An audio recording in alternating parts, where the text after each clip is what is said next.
Alright, hi guys. I want to do a video today on something that I've been recently learning about and reading a bit about. And I want to give a shout out right now to the guys who have the podcast called Surreal Talk. Surreal Talk is a paranormal podcast in which they talk about a lot of interesting subjects. And by listening to this podcast, it began to really kind of get me thinking on a lot of different subjects. Recently, they did a podcast on giants that I thought was excellent. And I want to talk about that right now because this is something that really fascinates me. I mean, something that has been fascinating me for a while now. Now, you didn't really hear a lot about the Nephilim and the giants back in the 90s. It seems like only recently there's been a lot more discussion on them. I don't know, are there more, platforms now to talk about this, more information? That definitely could be. More information is being put out there, so more people are finding out about this stuff, and there's more talk about it. So, yeah, that's what I want to do this video on today because it's utterly astonishing. And one thing that's really interesting is if you look into the past or the beliefs, the folklore, the mythology of so many cultures on this planet, you'll find that they have stories about giants. An example of this would be the Norse, who told of how, the gods would fight against frost giants.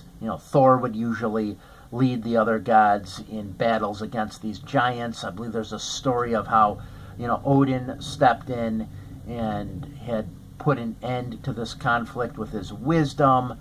But there's a lot of stories of them, fighting these giants and fighting battles, and of Thor slaying these giants, which are sometimes referred to as Jotuns, and were said to come from a realm called Jotunheim.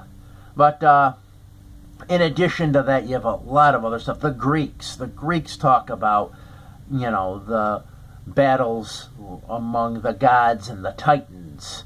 And, of course, everyone knows about the Cyclops, which is also very interesting. And something I kind of want to mention, I know I heard some guy talking about how he believed that the stories of the Cyclops come from people who are finding ancient elephant and mammoth skulls. And where the trunk is, there's what looks like a big eye socket. And he was claiming that when the ancient Greeks would find this, they would claim that that was, Cyclops skulls. So, who knows? But, you do have, stories about Cyclops throughout, Greek stories and, folklore. And I think recently there was some talk of finding a more intact Cyclops type skull, and how, there was a bit of a cover up in regards to that they were kind of covering it up, and more about that later. But just all these cultures talk about finding these ancient giant bones, and stories about giants, and that's really kind of fascinates me a lot. Now, one thing where you do hear a lot of talk about giants, and not a lot of talk, but some mention of giants, is in the Bible, the Old Testament. And I actually have a copy of it right here. And of course, you probably heard this before if you're into giants and you've been doing some research on this. But I'm just going to read Genesis 6, and what Genesis 6 says about giants, or what are referred to as the Nephilim.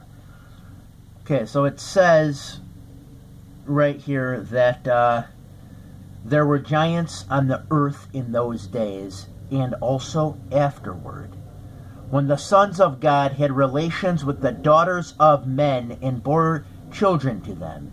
These were the mighty men who were of old, the men of renown. It's I like how that's worded. Someone else was mentioning in another video that's very like kind of Tolkien-esque in a way, but I like how they worded that, and it's definitely an interesting part of the Old Testament where possible mention of giants, who were the sons of God, and who were the offspring. Were they the Nephilim? Were they giants? So the belief is that a group of watchers went down to Mount Hermon and observed human women, and then mated with them, and the offspring were giants. Some say that these watchers were angels. Some say these watchers were the Anunnaki.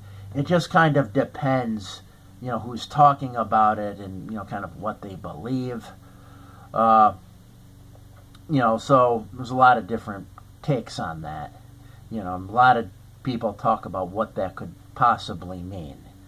But it is interesting because, there's more mention of giants in the Bible, I believe. And I want to say it was the book of Numbers also in the Bible speaks of, the fight between David and Goliath.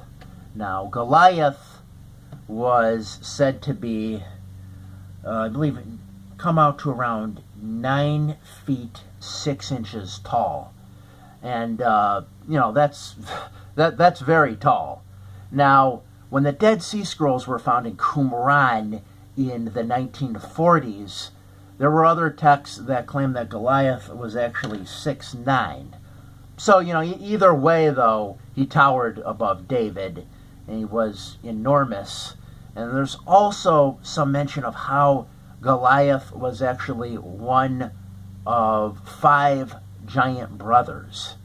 And these giants, lived among the Philistines, which is another interesting thing there as well, because the Hebrews had defeated the Philistines, and ultimately the Philistines then took to the sea and became a seafaring people, later known as the Phoenicians.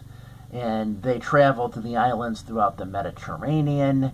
They really had a naval technology that was unmatched anywhere in the world. It's believed that even in, think around 1000 BC or so, that they circumnavigated the entire continent of Africa.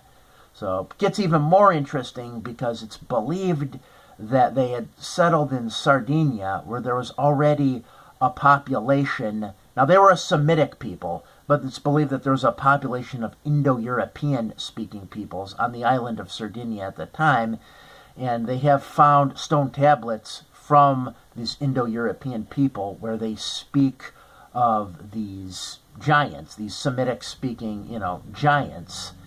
And they talk about how these giants were often used as mercenaries. They were fighting wars in Egypt and just different places around the Mediterranean.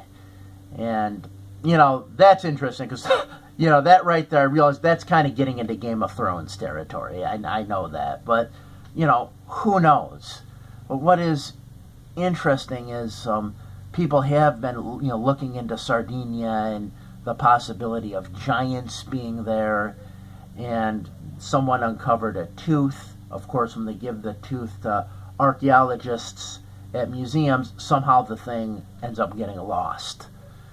And it's interesting, too, because in the documentary I saw, they're interviewing an individual who was an archaeologist, and he did not want to go into this giant territory at all. He did not want to talk about this stuff. He actually got very fearful. It was kind of, almost like very nervous when they were talking about it. So, and, I'll get into that in a moment, but that's another very interesting thing as well. But yeah, in addition to, Sardinia, so that's an interesting idea that, among the Phoenicians, there could have been these giants, these Nephilim.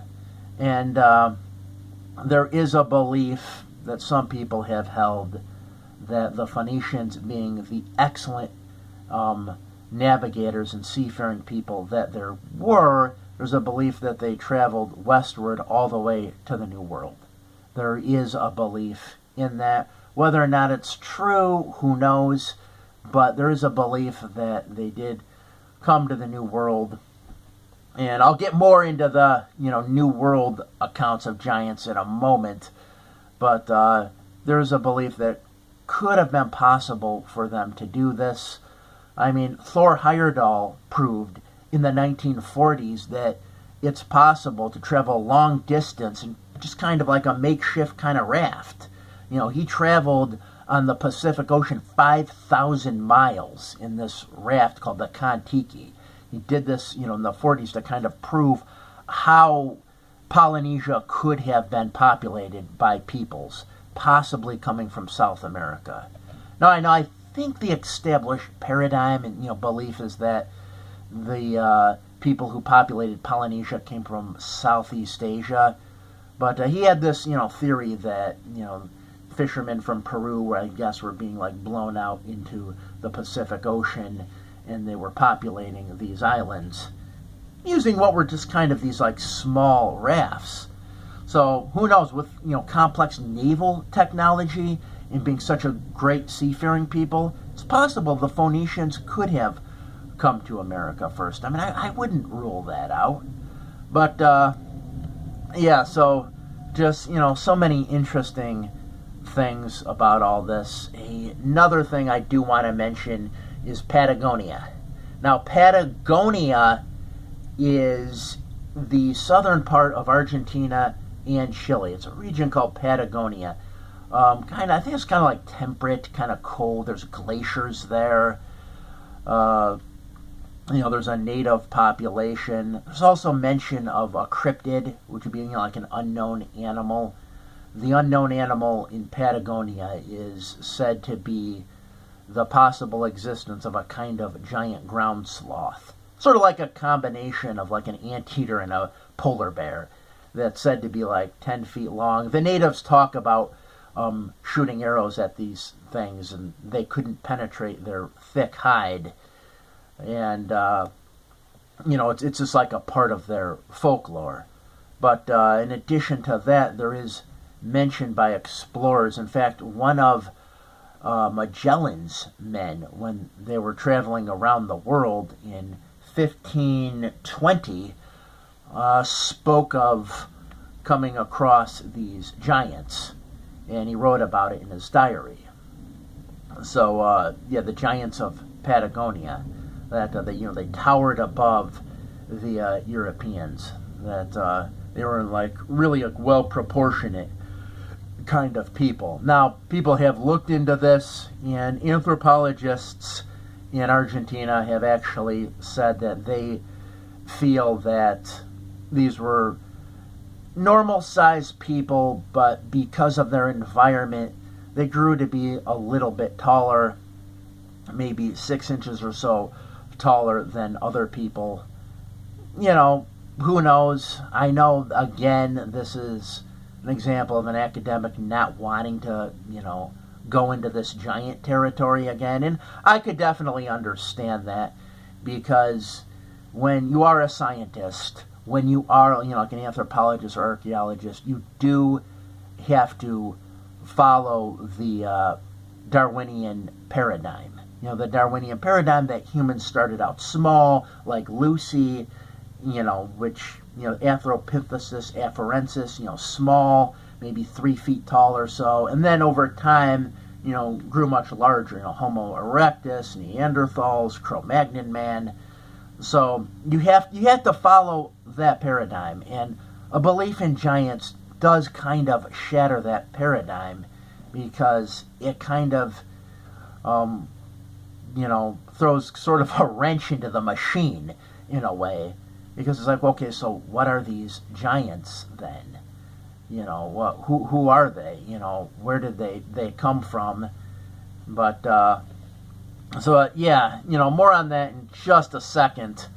But there's just a lot of fascinating things surrounding this whole giant myth and idea. And like I said, they're all over, folklore and tales. The British Isles definitely no exception. You have the story of Jack the Giant Killer coming out of there, and Jack and the Beanstalk.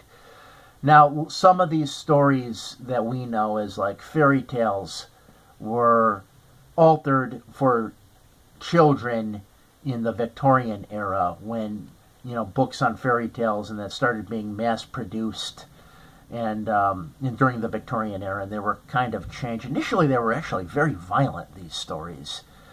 Especially stories about like Jack the Giant Killer and stories of him swimming out to St. Michael's Mound in Cornwall and digging a big pit, calling a giant out. The giant came out, fell in the pit, and then Jack the Giant Killer took his pickaxe and buried it into the skull of the giant, killing him. So there's others as well. I think there's stories of Jack the Giant Killer actually becoming one of King Arthur's knights. And so just interesting, all these stories that they had about, giants and all that. It's another one that comes from England. And a lot of these stories come from not the British cities, but a lot of like the British countryside. There's one I want to say of St. Agnes was her name, and there was a town in England where she was said to live, and there was a giant who wanted to marry her, and she did not want to marry the giant, so the giant would give her